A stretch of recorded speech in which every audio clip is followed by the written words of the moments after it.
Live everywhere. Daily Co's Radio on netrootsradio.com presents David Waldman. Kagro in the Morning Show.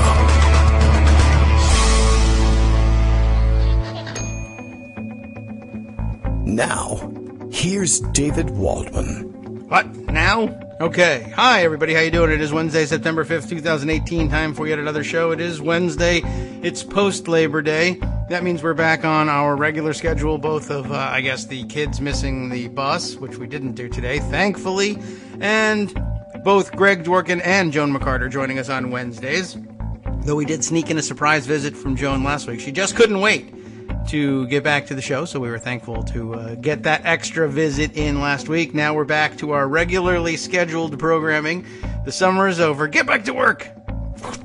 I need some sort of whip sound effect to get everybody back and working. I have all sorts of stories to tell you. I don't know if you noticed, but yesterday a lot of people were talking about the fact that the president seems to be bat guano crazy. I guess that's a little bit redundant there, but I think we can get away with that one on the air, except in Mexico. And, of course, watching the Cavanaugh hearings, so quote-unquote, I guess, hearings yesterday.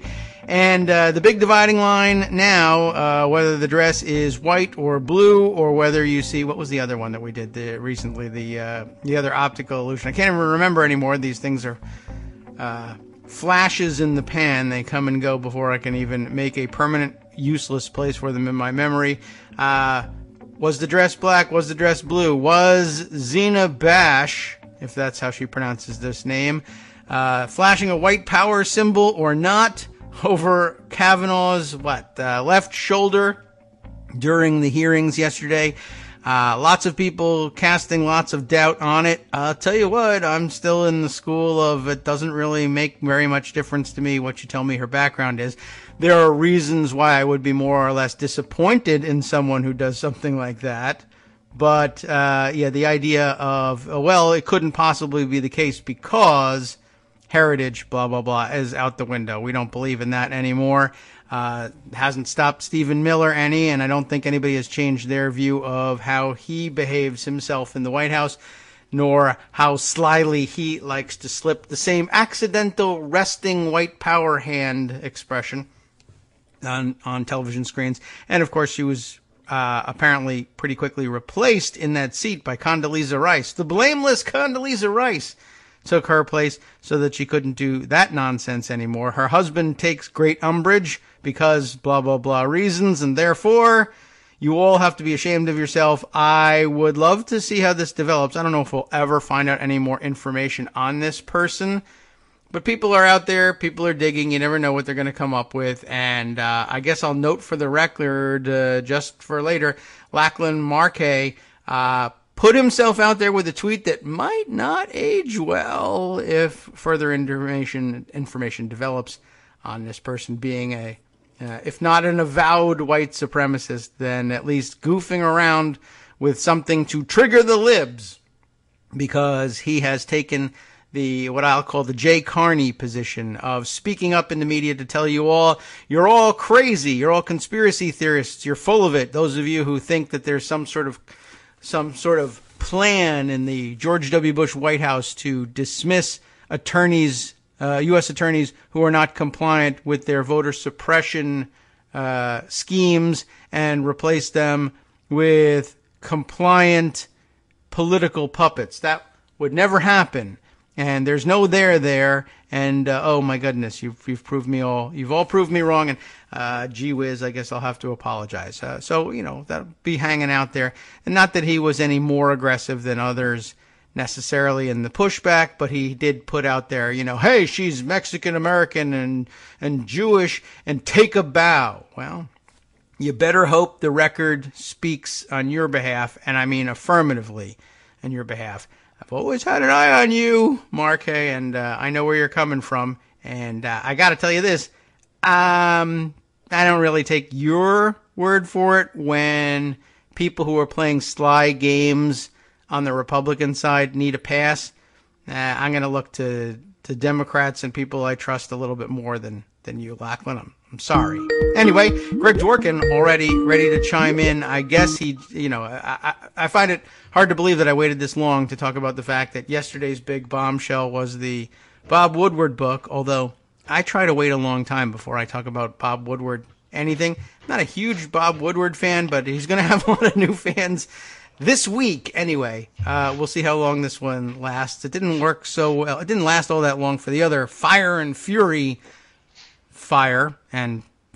that followed this book of the same name. I don't know. I have no other descriptors for that, but all those stories I think have hung on in our consciousness, and I am pretty sure that all of the stories in Woodward's will too, including the now released tape and transcript of the conversation between Donald Trump, Super Chump, and Bob Woodward, in which he pretended never to have heard that Bob Woodward might be writing a book on his, eighth president in a row. Good morning, Greg. How you doing? Good morning. Pretty Bob good. Woodward is trying to reach you, but you didn't hear that from me. Or anyone. He's talking to my people, but apparently nobody wants to let him through. Yes, I loved putting Kellyanne on the phone for that, too. That must have been really uncomfortable for her. Oh, no, she handled it like a pro. She blamed Hope Hicks. Right. I thought that was, how does Hope Hicks do it? She wasn't even there to not do this. Well, that's why, Yeah, that was a great call. Let me on the spot, without blinking, blame somebody who's not here who can't defend themselves, because I'm a professional. That's why she's still there. I think Trump, my guess, Trump knew right away that she was full of it, but kind of did the knowing smile and nod like, yeah, you still got it, Kellyanne. Yeah, That's Kellyanne pretty Conway, good. Department of Lies and Deflection. Can I help you? Awesome. All right. Well, that's it for the show. Well, we got a lot of things to talk about. I want to talk about Ayanna Pressley and the the Massachusetts primary that was yesterday. Another interesting one. And maybe an honorary mention of the Tom Carper primary in Delaware tomorrow. Tomorrow? Because he may lose. But Thursday, huh? Well, sounds like one of those fake also has mailers. a Thursday primary in a couple of weeks. What so are they, crazy? They just throw that in there just to make things confusing. So and people forget the other and don't confusing go. thing was, of course, that the Tuesday primary in Massachusetts was on a day that felt like a Monday, so I wasn't even sure it was happening. Oh yeah, that's it on a bad. It's a bad call usually. I think. Anyway, all right. Well, Dave Hopkins, political scientist, says Presley beating Cavanaugh is a big upset in a fascinating race, but it's just not accurate to use it, plus Alexandria Ocasio-Cortez, as evidence of a larger Tea Party of the left movement. The real national story is Presley's the 180th Democratic woman to be nominated for the House in 2018. 180?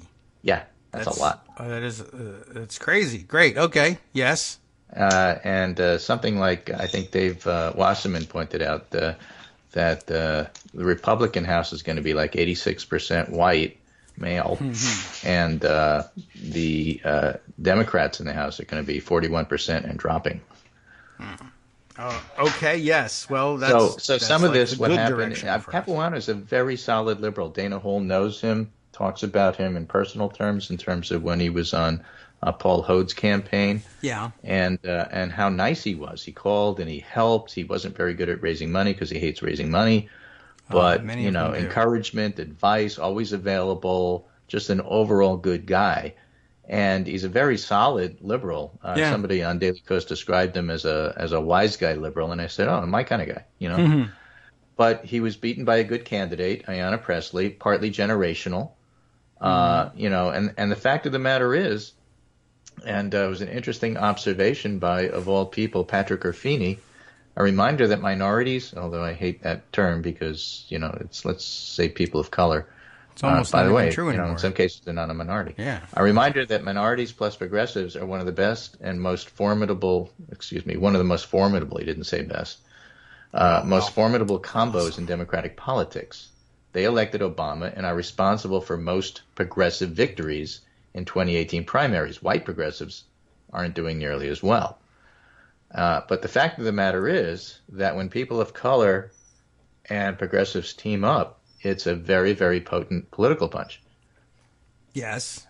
So I look at, what happened to Joe Crowley, when Alexandria Ocasio beat him. And although Armando had some great points to make about the weirdness of a four-way primary in Florida, where the winner, Andrew Gillum, wasn't really expected to win, therefore nobody really attacked him. On the other hand, luck is a big part of winning, and setting yourself up so that you can be lucky is another big part of winning. Right. The part of the Florida piece that I am struck by is something that G. Elliott Morris, a political scientist, noted, which I don't know if we talked about enough.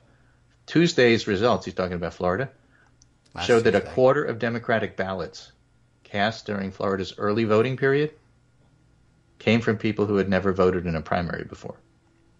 So they didn't know what day to vote, so that's why they voted early. It's early voted, you're right, so they weren't used to it and stuff like that. But the point is bringing new people out is these days how you win, and there's a certain hunger for change that is part of this whole picture. It's not the Tea Party left so much as it's, look, we're part of the party. We want to hear our voices through people who sound like us, look like us, and represent us, and nothing against Capuano. But, we're voting for this other person. Yeah, I mean, there's absolutely something he didn't to be lose. said. He won, in other words. Okay. Well, that's, I don't know how he feels about that one, but he's not going back. back. Is how he feels. Same way Joe Crowley right. feels. He's doing the right thing. But, we're all on the same team here, so feel good about I hope that my replacement does as well.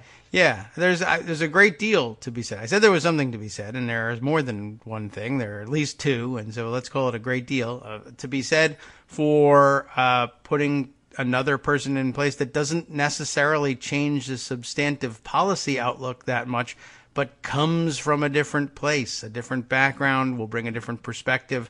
Capuano and Crowley recognize that.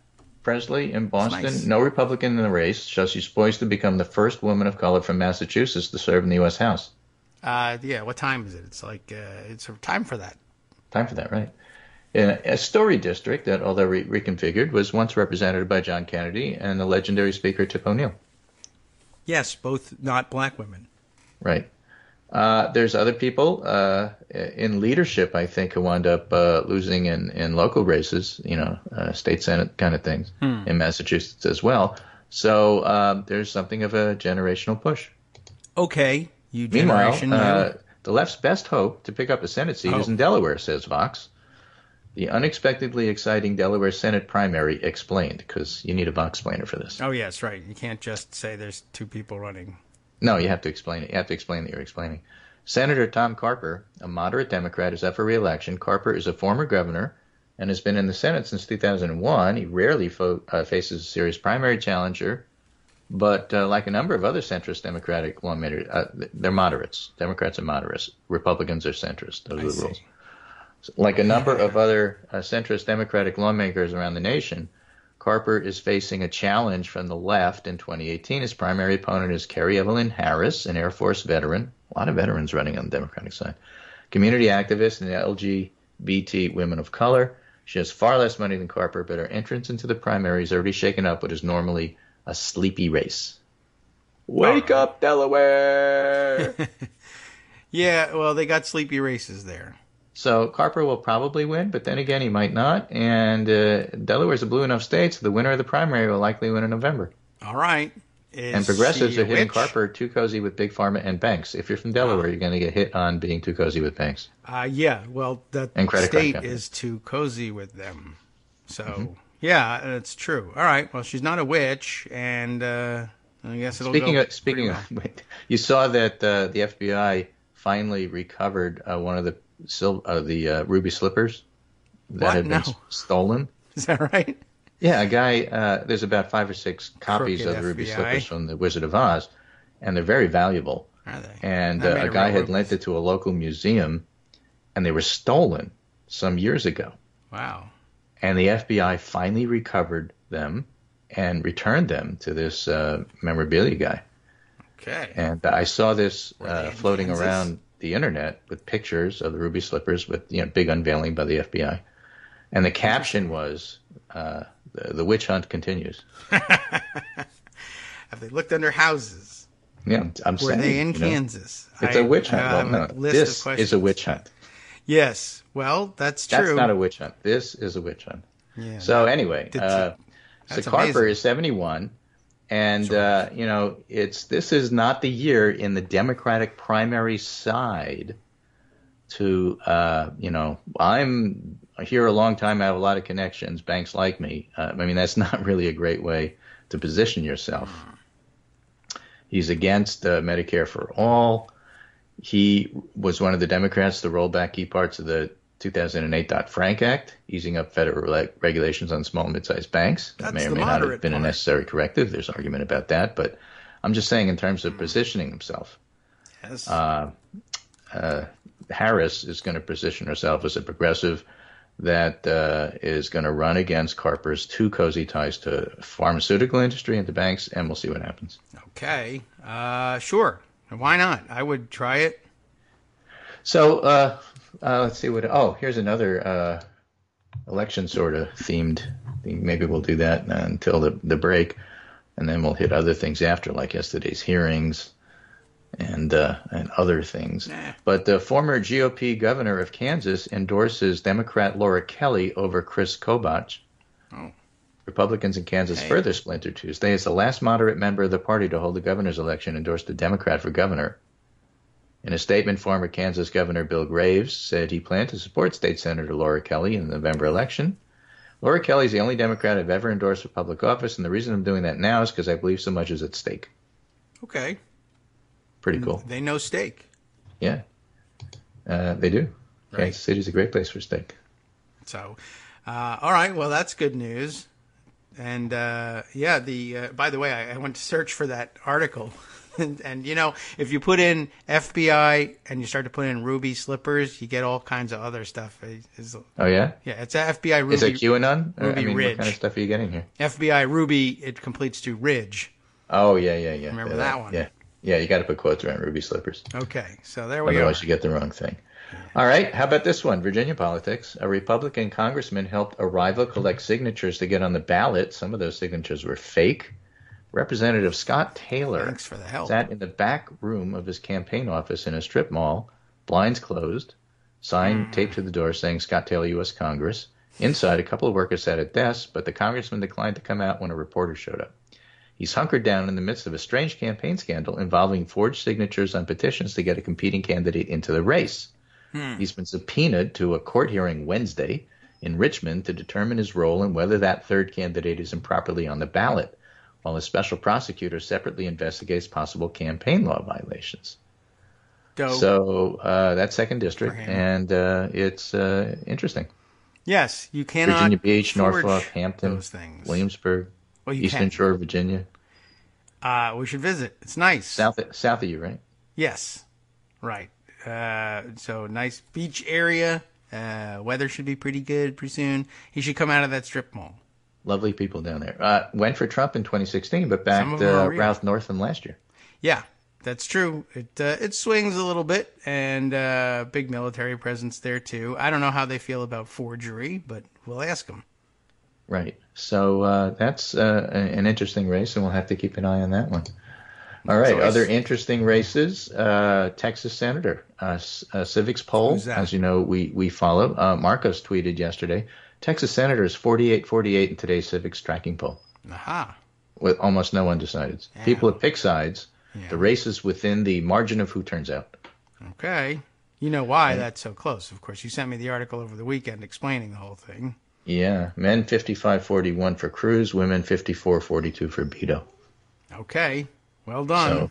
So, awfully interesting. And ways to go yet. All right. Now, here's an update from Josh Krashour. New, Against the Grain, because he writes Against the Grain. I see. Hate grain. Against the Grain is another way of saying rubs me the wrong way. It's gluten Red intolerant. alert for Republican governors and education. Democrats are in strong position to win red state governorships by running on increasing teacher pay. It's a lesson that policies still matter despite the country's tribalism. What?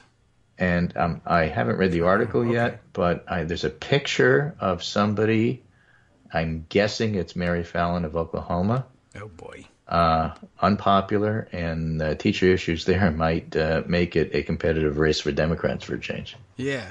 All right. That's true. Speaking of competitiveness, Okay. we didn't have a chance to talk about the big poll yesterday. I don't know if you did on the show, I don't know. because I wasn't on the show. But Definitely Democrats myself. regain a clear advantage in midterms, shaping up as a referendum on President Trump, according to the Washington Post, ABC Washington Post, the generic ballot, which is up to 12. Okay. Okay, more It's than not that 6 in bad. 10 Americans say Trump and the Republican Party are out of touch with most people. Democrats fare better, but 51% say they're out of touch. So, again, people generally don't like politicians. Registered voters say they favor Democratic candidate over the Republican, 52 to 38. That's up from 4. And What? it's kind of a Oh. big deal. And it's hard to know exactly what is going on here. But basically, independents are 18 points, 50 to 32, in favor of a Democratic candidate. Okay. Jeez. At the same time, 538 has their write-up election update. Democrats are in their best position yet to retake the House. And that's because the generic congressional ballot is growing. It's up to like 9.5 points in the average on Real Clear Politics, for example. And what we can expect now that it's after Labor Day, relatively soon, Yes. is some of the polls to start shifting from registered voter RV to likely voter LV. So look for that when you see the polls. One of the tricky things this year, as it was in 2016, is that are the traditional models of picking what is a likely voter going to be correct? Or are they going to underplay Democrats? As we pointed out, the early vote in Florida had that 25% new voters, right? So if you get new voters out with all the stuff that we talked about with new people running, new faces, younger faces, people of color, et cetera, do voters turn out that don't normally turn out for a midterm? And if that happens, certainly happened in Florida, where the Democratic side set records for people showing up. And that's been seen elsewhere as well. So if you have new people showing up, how does a likely voter screen properly account for that? In a lot of likely voter screens, they kind of take points away if you haven't voted before. Yeah. That's going to screw up a little polling here and there. We'll see how well So they just a adapt to warning, it. just to look for that.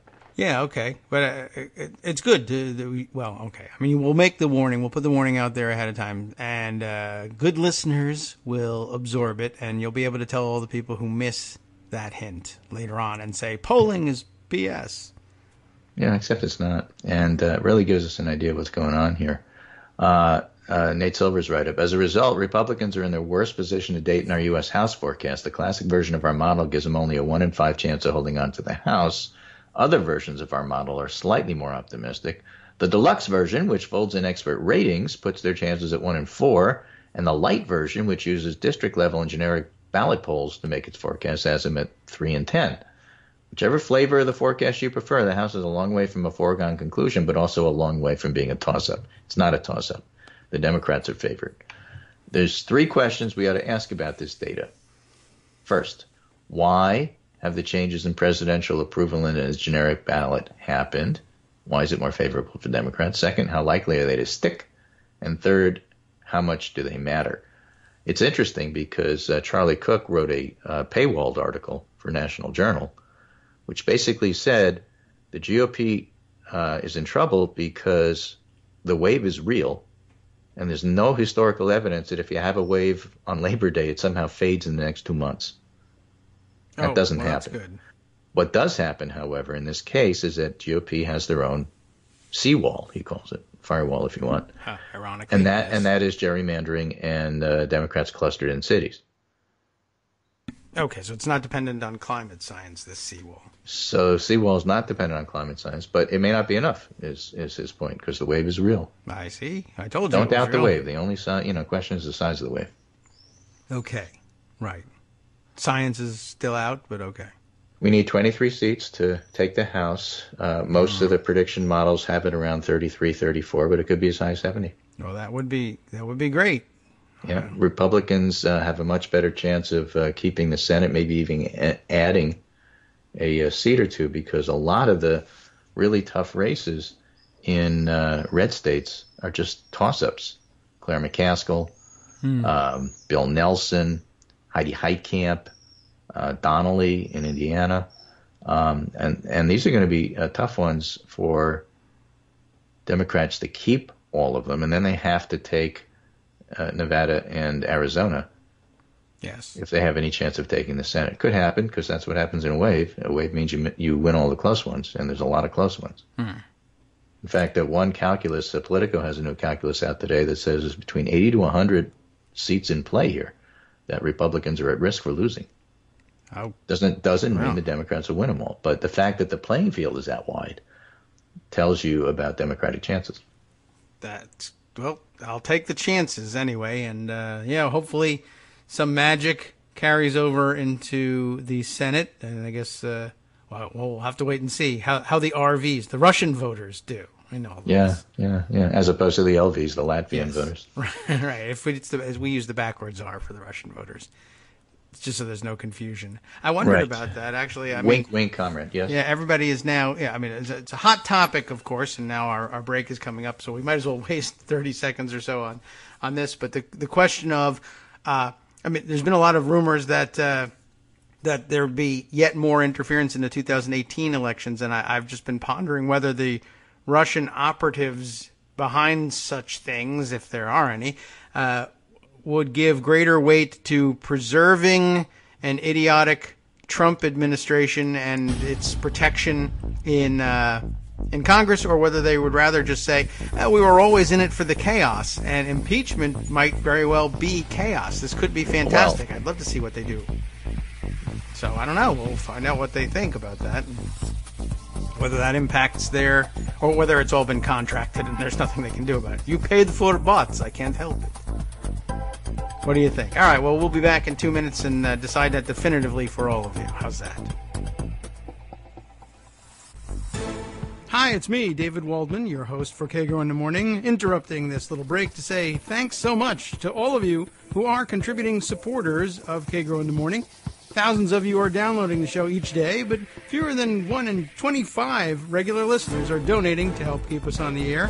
For the money you'd spend on a single 3-minute iTunes song, we bring you 2 hours of great news and entertainment every day, 5 days a week. Patreon.com, Patreon.com makes it easy. You can find us there by searching KagroX or David Waldman or Kagro in the Morning or even Daily Coast Radio in their search box, and you'll be right where you need to be to make easy, recurring, monthly contributions to support our show. Once again, thanks so much for your support.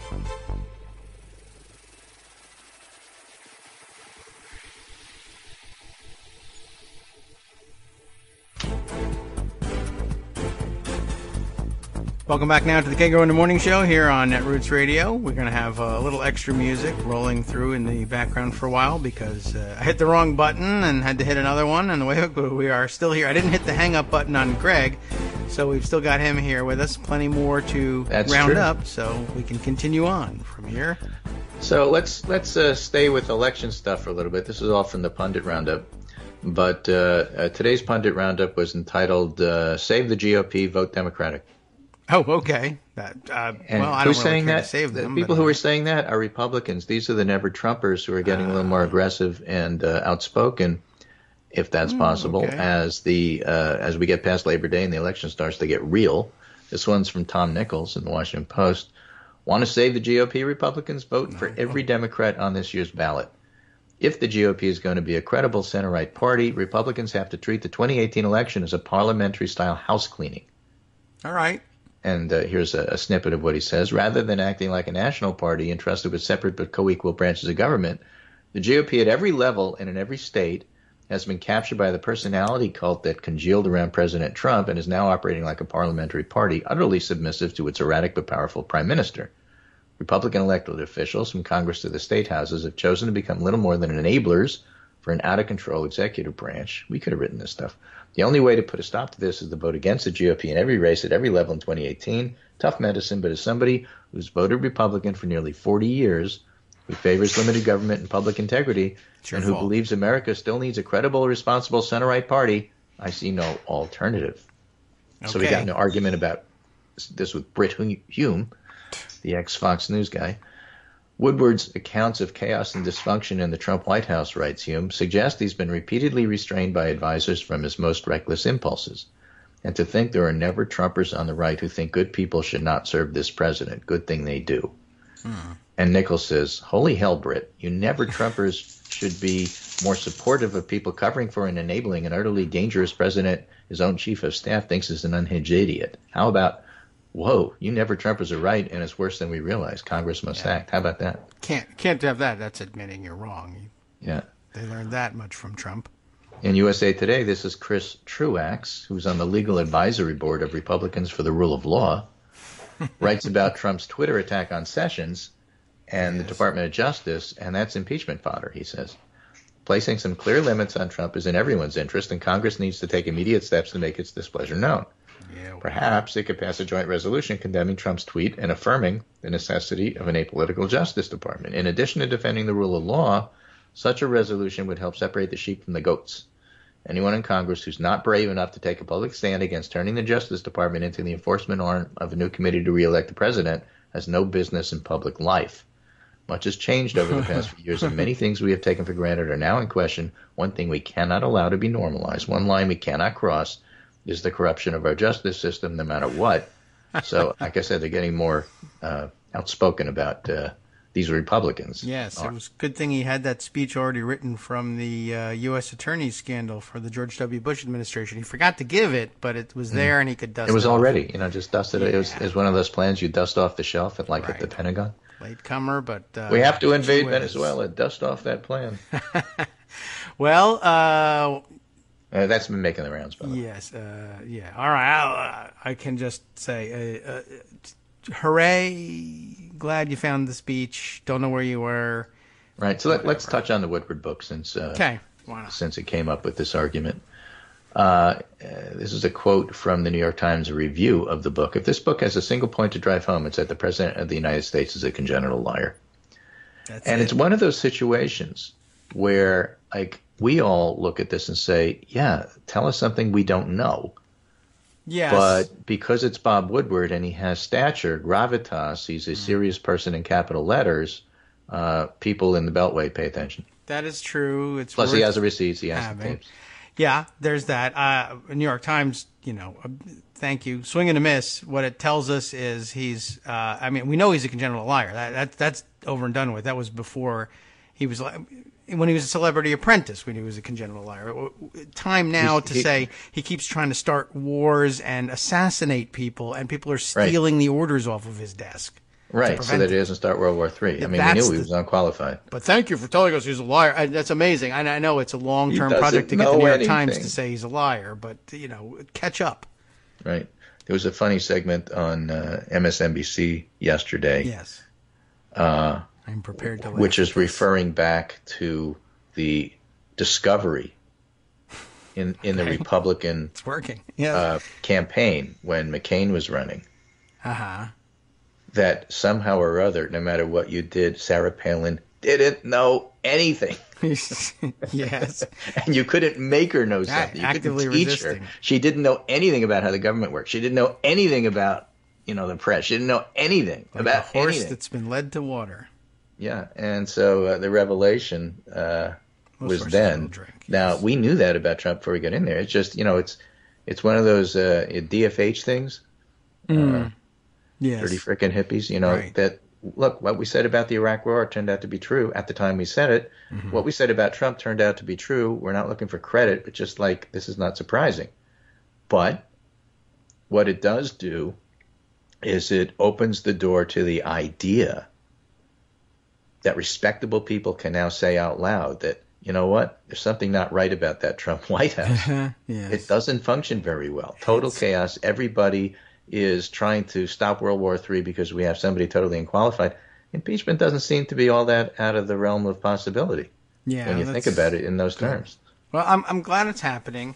Not that we'll get to that. But the New York Times to not know what one of the most prominent New Yorkers is all about. When the New York Post and Daily News have had him dead to rights for 30 years, And Right. I don't know what they are pretending to be doing, and maybe their politics has got that national outlook, and we import the New York Times writers now from all over the New country. York Times, has this convention where everybody's fine, and you have to always refer to him as Mr. Trump.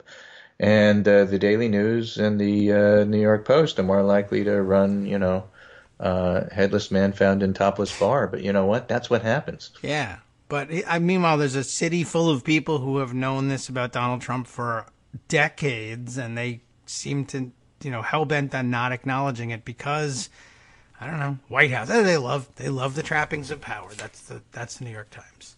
Right. Anyway, so there's that. Then there's the hearings. Very interesting because apparently Chuck Schumer conspired to have a coordinated approach to the fact that they were outvoted on this committee to discuss Kavanaugh's nomination. Yeah. And some funny things happened, and some of them have to do with process. Yeah. I'm making a white power symbol right now. Go on. Okay. So Doctor Who he put a comment in the Daily Correspondent Roundup this morning, which I think sums it up pretty good. Oh, all right. So this will help to phrase the question for you. Since the beginning of yesterday's Senate committee hearing, I've been bugged by a question I'm not sure I've gotten a definitive answer. Warning, this may be boring to some because it involves Senate rules. Oh, no. Yesterday, Senator Blumenthal moved to adjourn the hearing just as it started, arguing that the Democrats needed more time to review the 42,000 pages of Kavanaugh documents dumped on them before midnight. Mm-hmm. He was dismissed by Grassley, who's the chair. Okay? Yeah. Now, I've always been told, Dr. Who says, under Robert's Rules of Order, a motion to adjourn supersedes all other motions and must be entertained or voted on before going to any other business. He later restated the motion and invoked Senate Committee Rule 4, which says the chairman shall entertain a non-debatable motion to bring a matter before the committee to a vote. If there's objection to bring the matter to a vote without further debate, a roll call vote shall be taken, and debate shall be terminated if the motion to bring the matter to a vote without further debate passes with 11 votes in the affirmative, one of which must be cast by the minority. Now, at the time Blumenthal made his motion, Graham and Crapo weren't there, so Democrats had the temporary majority. So if there had been a motion, they would have won. Yes. And Grassley responded by saying, we're not in executive session, so you can't do that. And Blumenthal said, executive session has nothing to do with it. I mean, why would the committee isn't an basically executive ignored session? Blumenthal, talked over him like I talk over you, and then he moved on, and he didn't seem to have a legitimate reason for not entertaining the motion. And Kamala Harris brought it up, same thing. Grassley just went on and said, no, we're not voting. So the question is, did Grassley violate Senate committee rules, and is there anything you can do about it? Yes, he did violate the rules. That's all. He didn't violate the rule that I've given you, which is if you have the gavel, you can violate the rules. And I'm listening. I watched that part of the debate. I had the opportunity to at least hear that. I wasn't watching it, but I had it playing on my phone while I was doing other work. And I immediately thought, Kagro understands this. This guy has the gavel. He can do whatever the hell he wants. And what are you going to do about it? Yeah, I mean, if you can't get a motion recognized to decide the question of whether or not he's doing the wrong thing, we absent extra legal remedies, you're just going to you're going to sit there and witness the wrong thing being done and suffer for it. And then you can bring it up over and over again, and then he won't acknowledge it anymore because he doesn't want to acknowledge he's wrong. And maybe next week or something they'll issue some sort of statement saying, yeah, we had that wrong, but the time will have come and gone. And they probably could have raised a bigger stink about it. But I guess if the chair is going to sit there and about it, they said basically this is illegitimate, and the whole thing is going to be illegitimate, and this person is going to be tainted. Well, yeah. I mean, there's nothing else they could do. They can't walk out. Care. The rules will change to accommodate whatever it is Republicans want to do is going to be confirmed. But the only thing that the Democrats can do is make enough noise so that people are listening to them. They did that yesterday. Yeah. They actually did it relatively effectively. And so what, we're accusing Chuck Schumer of having had something to do with it somehow, and that's he did. He actually got everybody /bad together and organized it so that all the Democrats are on the same page. All right. Well, I think people were asking for him to do that. Yep, and that's what he did. All right. Mark Harris says, no more if the Democrats had a spine arguments about Kavanaugh. The Democrats have 49 spines. That's not enough. If Kavanaugh is confirmed, it will be because every concerned Republican senator is willing to toss out process and integrity. Put your rage there. And Ruth Marcus writes, it was a poisonous session, as acrimonious as I've witnessed since sitting in the committee's hearing room for the grilling of Anita Hill during the second round of the Clarence Thomas hearings. So if it were that bad, that's actually pretty bad. Yeah, although that's something that got worse as time went on. I don't know whether today, people felt that it was so bad. Days, we'll see. Yeah. Amber Phillips in the Washington Post writes, Democrats surprise coordinated attack to tank Brett Kavanaugh's nomination, something I've never gone through before in 15 Supreme Court nominations, a clearly aghast Grassley said, as Democrats and Republicans went back and forth for more than an hour about whether to start the hearing. I don't even know how coordinated it has to be. I mean, the rules are written. You're violating them. Everybody can see it. What's the coordination? But you have to have Democrats. It's like the reporters questioning Sarah Huckabee Sanders. If one of them says something and she outrageously doesn't answer or answers outrageously, the others can't just move to a different question. They have to, coordinate and start hammering on the same. But you didn't answer the question. I'm asking it. Well, that's true. I mean, right. So it's this kind of thing. Yeah. Well, you don't have to organize them around the fact that Grassley's doing something wrong, and that as each one said in a coordinated fashion, if you presented 42,000 documents to a judge the night before a trial, you'd get a whatever they call it when you suspend the trial, and you get a continuation. And so everyone said that. And what you had is each Democrat who had a chance to speak bringing up the same point of order, making Grassley address it, rather than going ahead and starting the hearing. And that can only be done if you planned on that. Well, that's true. Although I think it's a shame that individually each of the senators wouldn't recognize, hey... well, of course, that's what happened. Each individually recognized it, and each individually brought up that point. In that case. Right, had nothing to do with Schumer. But this is it's a good point, and it's worth keeping in your back pocket. It doesn't necessarily change the outcome, but sometimes it's worth having everybody make an objection that the majority can overcome, but it will take them 15 minutes to an hour to overcome it each time you make it, and you have 12 senators there. Burn the 12 hours if you can. That's what they did. All right. And so you can't stop Kavanaugh, but there will be other nominations, perhaps.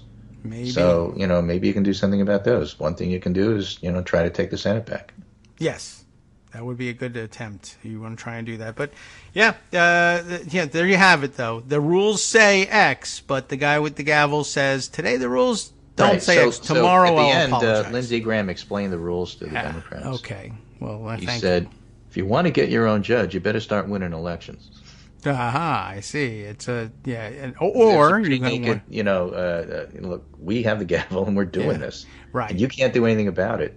And so, F you, we won. Yeah. And basically, Republican philosophy, if you will, of governance is right there on the table for everybody to see. Yeah, that's pretty much it. And if you wanted to I want to spend just at least 30 seconds on it. The Democrats won the last presidential election before this one, arguably won this one as well, and it didn't make a difference to you. He's talking about the elections to the Senate, I guess, where we're now in a situation where some 20% or so of the population holds 60% almost of the Senate seats because, in the Senate case, because of the original gerrymandering, the antiquated equal distribution among the states, no matter what their population. It's so antiquated, it was gerrymandering. Yes, right. It's been hundreds of years since we knew how to pronounce it.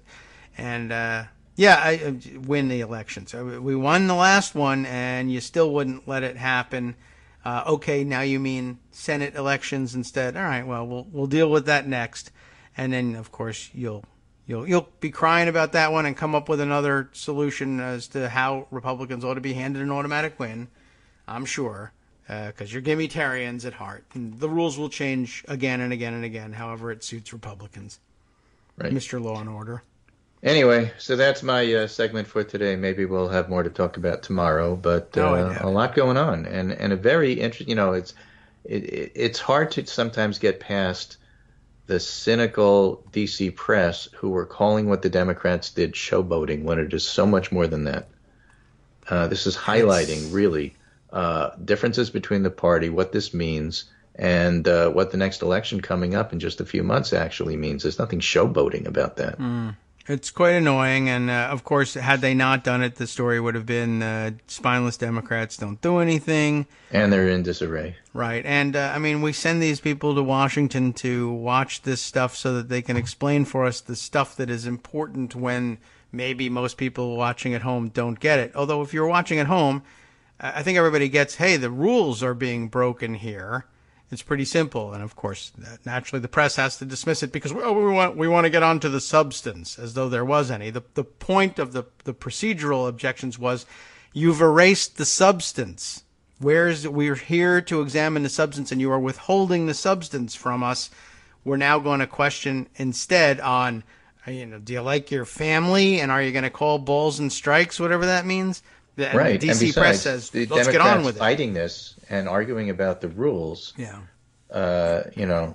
Spoils their whole narrative about how Mitch McConnell is such a genius that he just steamrolls over the Democrats who don't know what to do. Yeah, using what, by the way? Rules. Yeah. Well, we're excited about those again. Yeah, but we're only excited about it when the Republicans do it. If the Democrats do it, then they're in disarray. The surprise coordinated attack from Democrats showed how much in disarray they are. Yes, and of course it only works because, how do you get the Democrats in disarray to all of them agree to pursue this line of attack? And the reason is, well, I don't know, there's these written rules and they're being violated and Americans are not supposed to like that.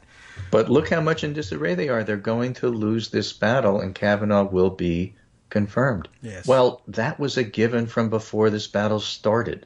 Yes. You can't use the results to say anything about the way that the Democrats are fighting this. It is preordained what the results are going to be. Yep. And it should have been preordained what the process was going to be. But then it wasn't. One last piece of good news for John McCain, I guess. Oh, we have to admire those Republicans. Look how cleverly they break the rules. I guess so. And by the way, let's run that piece about certain Democratic senators lamenting having changed the rules before. Just Not that it mattered, because they would change the rules to fit whatever. That's why the Democrats didn't walk out. You're watching it. Anyway, again, with that, I go. You stay. Sorry that Joan can't join you, but I'm sure she'll have lots to say online and maybe next week about the hearings. So take care and enjoy them later in the day when you get a chance to catch up with them. And I'll be back tomorrow. All right. We'll accept that, at least for the time being. Thanks, Greg. Take care.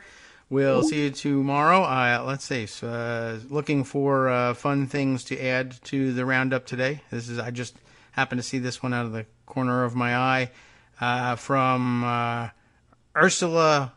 What did you say? Ursula Faw or F-A-W? Ursula F-A-W. Ursula Faw.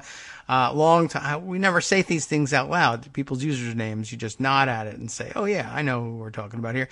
With a recommended diary that I just happened to like the title of Lightning Strikes White House. Maybe God's had enough too. I don't know, but it has a nice photo there.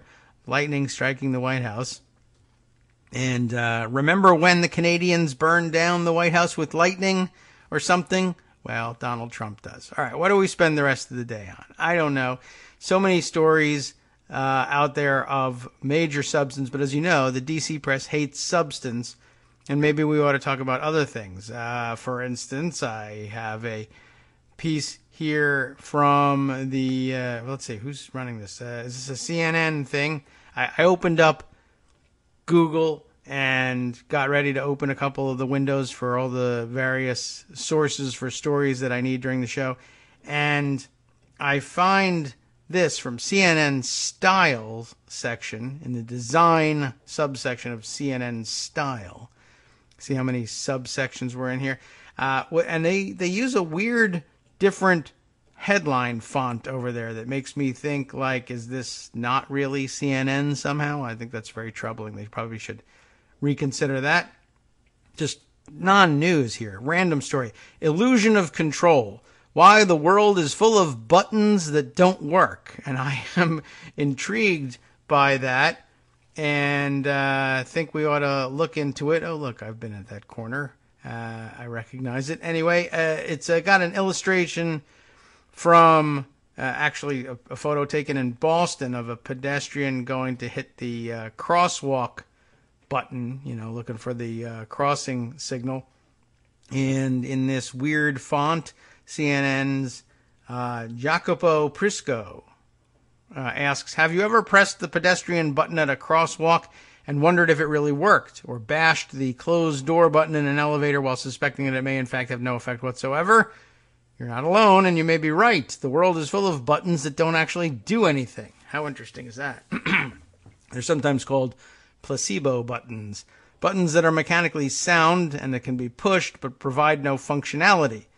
Like placebo pills, however, these buttons may still serve a purpose, according to Ellen Langer, a Harvard psychologist who pioneered a concept known as the illusion of control.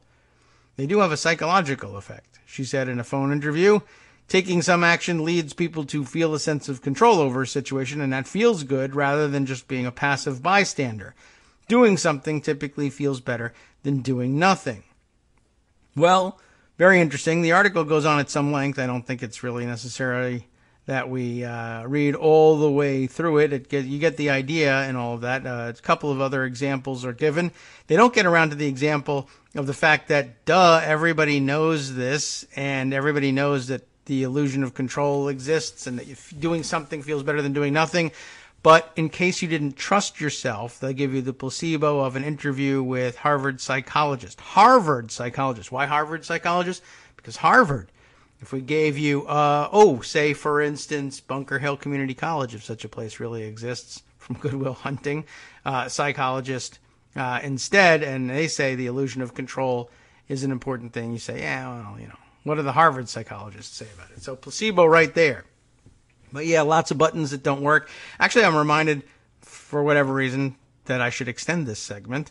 It reminds me a little bit of a story we once actually mentioned on the air about the Uber user interface and how, at least at some point in their development, the Uber user interface that is designed essentially to give you the illusion that there are cars all around you waiting to pick you up, and it won't be long should you decide to engage Uber's services before you get a car showing up. And although that was probably true in every realistic sense, a car would make its way there to you.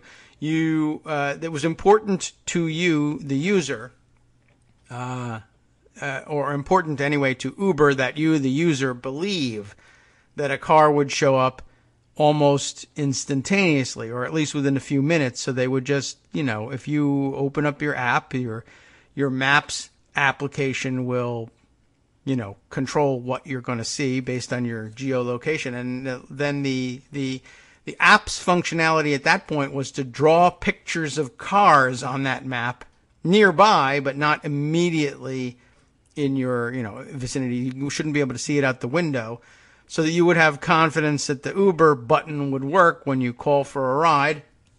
And so they just did it that way. Look, we're just going to put cars there. It has nothing to do with reality. We don't track our vehicles that closely in real time. So, I thought that was kind of an interesting thing. Another of those buttons that doesn't really work. But interesting read, certainly. Also, by the way, in the style section. Should we spend time reading this one? Disco and Debauchery Inside Studio 54. I'm just kind of curious. Do they make any sort of mention of Donald Trump and his Studio 54 days in this article? It would make for a perfect segue. But I am not certain that they make any real mention of him. But, that was kind of the way he had that whole decade go for him. Anyway, should probably move on at this point to the rest of our stories, although I'll provide them for you if you want to read them. They make for some provocative reading, I'm sure. On your own time, though. Where do we go with this? What's next? Too many stories with too many connections to get to all of them. Let us try this one. This seems intriguing. NBC News, which, as you know, Donald Trump says is totally fake and even worse than CNN.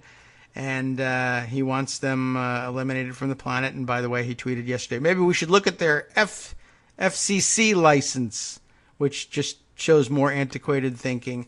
NBC News, as an organization, doesn't have an FCC license. They own a number of television stations, which are licensed, but it's not. There's no news license that you have to apply for.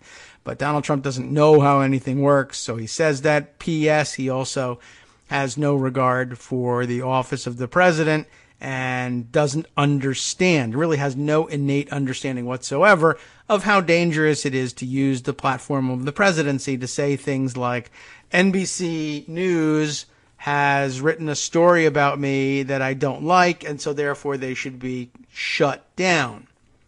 And I'll use the power of the government to do that. You know, anti-American through and through, but what do I care? I'm Donald Trump, and besides which, what I say goes, because I'm such a successful businessman. All right, back to NBC, though. This story from over on the other side of the pond, as we like to say, because it's cute to refer to a large oceanic expanse of water as a pond. Russians charged over Novichok poisoning of Sergei Skripal, I hope you have his name right, and his daughter. The British Prime Minister, that's Theresa May, still, later said that UK officials had concluded that the men work for Russia's GRU military intelligence agency.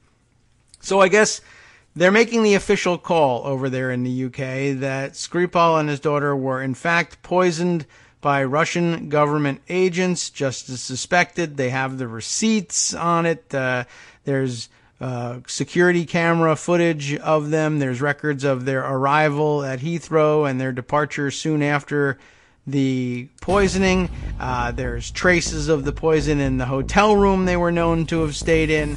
And so, I mean, it adds up pretty well. It's all circumstantial evidence, I suppose, but there's stronger circumstantial evidence and weaker. And there can be very strong circumstantial evidence that could approach and rival direct evidence any day of the week in any court in the Western Hemisphere. Anyway, we'll continue with this story and move on from there to other stuff after this brief 1-minute break.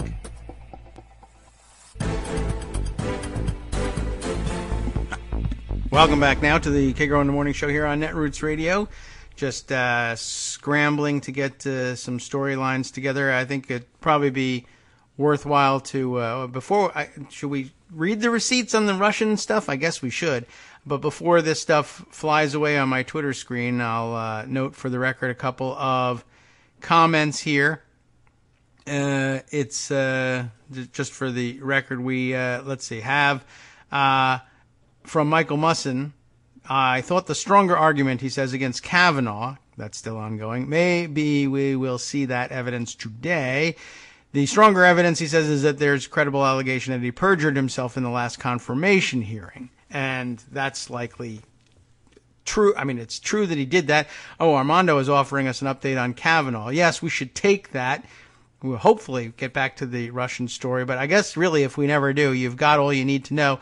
The UK authorities have got the trail of evidence, including photos of them in all the places that they would need to be in order to deliver this poison as well. So, very helpful. Michael also commenting here, when you describe all that solid evidence in the British investigation, it sounds just like a witch hunt. Hardy har. Let's see. Maybe I need to sort of signal directly to Armando that, yeah, we'll take that Kavanaugh update. If we can't get it from Joan, we ought to take it where we can get it. Let's see, but other comments of importance. Boswood, or Bosengood, depending on how you want to identify on Twitter. It says, notes for the record that the New York Times article on the Kavanaugh hearings today fails to mention that Grassley ignored the rules because, of course, I guess they hate process stories for whatever reason over there. Everywhere. The press really does hate them. And that's part of the reason why it was so difficult to get those rules changes done in the first place. There was so much convincing that you had to do to teach people, well, how flexible the rules really can be. Although, whatever. Anyway, let's see. And I guess in addition to yesterday's happenings in the Kavanaugh hearings, of course, you will have heard about Fred Guttenberg, the father of one of the victims in the Parkland, Florida school shooting. approaching Kavanaugh and attempting to, shake his hand. And I'm sure that Kavanaugh had little to no idea who this person was and what they were really up to. But they got a lot, optics are supposed to matter, and the press is supposed to be way into optics. And more so than substance, and certainly more so than process. But they're not even into the optics either, I guess. There was video captured of Mr. Gutenberg approaching Kavanaugh, extending his hand, announcing who he was, and Kavanaugh very coldly spinning on his heels and turning and bolting in the other direction.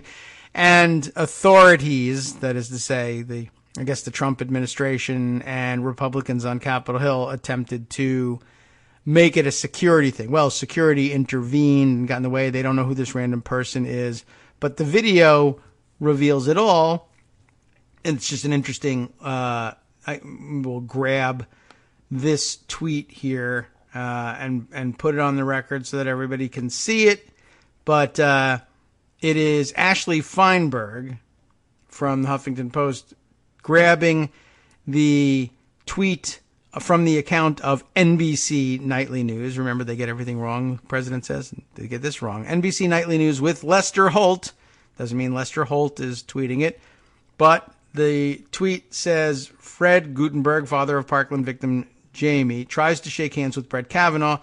My daughter was murdered at Parkland, he says. White House says an unidentified individual approached Kavanaugh, but before the judge was able to shake his hand, security had intervened. And Ashley noting, we can see from this video, we can see that is explicitly not what happened. But it doesn't matter because NBC News has told everybody that is what happened. Why do they say that? Not because of their reporting, but because they need to tell everybody what the White House line is. They could tell everybody, you can see that that's not true. Maybe they think the video speaks for itself. Or maybe NBC News is trying to make nice to Donald Trump because he attacked them again yesterday and he has successfully worked the refs one more time. I don't know. All right, let's see. We can dispense with the Russia story. Let's stay on the Kavanaugh bit then and open the doors for Armando. And we'll let you know. Okay, anytime. He says in 5 minutes he may want to sit down, get a cup of water, relax, perhaps more coffee. And then he'll get ready to pick up the phone and join us, update us on Kavanaugh. We'll keep that possibility open. Let's see what other stories present themselves here in Pocket. I guess, like I said, we'll let the headlines and first couple paragraphs of the Russia UK story sort of speak for itself. We could spend some time talking about the Woodward book. I am sure that by now you've seen all the most outrageous excerpts. And I have no intention of reading the book myself, although it's also always very tempting to do that. I also didn't get around to Fire and Fury. By the time I get a hold of a book, and certainly by the time I've read the book, I'll be way behind. It's better for me to just watch Twitter and watch people tweet the most outrageous excerpts from the book. But I loved having the transcript of the phone call between Bob Woodward and Trump and all the squirming going on at the White House to avoid catching the blame for being the one who gets the message, hey, Bob Woodward wants to speak to the president, and not giving him that message. Although I did get a bunch of tweets yesterday saying that people that I hear from all the time on Twitter saying, this looks like CYA stuff from Woodward. If he had called the president's office and said, look, I have a book coming out and it's tough on the president and I want his comment, he would have gotten through. But to me, the story reads like, I don't know, I'm going to avoid that guy, whether it's staffers saying, don't upset the president and bring him Bob Woodward, or the president saying, I'm not going to talk to Bob Woodward. I don't know which, but the president spends so much of the call saying, I would talk to you. I talked to you 20 years ago. I talked to you a couple of years ago. I'm very open to speaking with you. Means I was desperately avoiding trying to speak to you.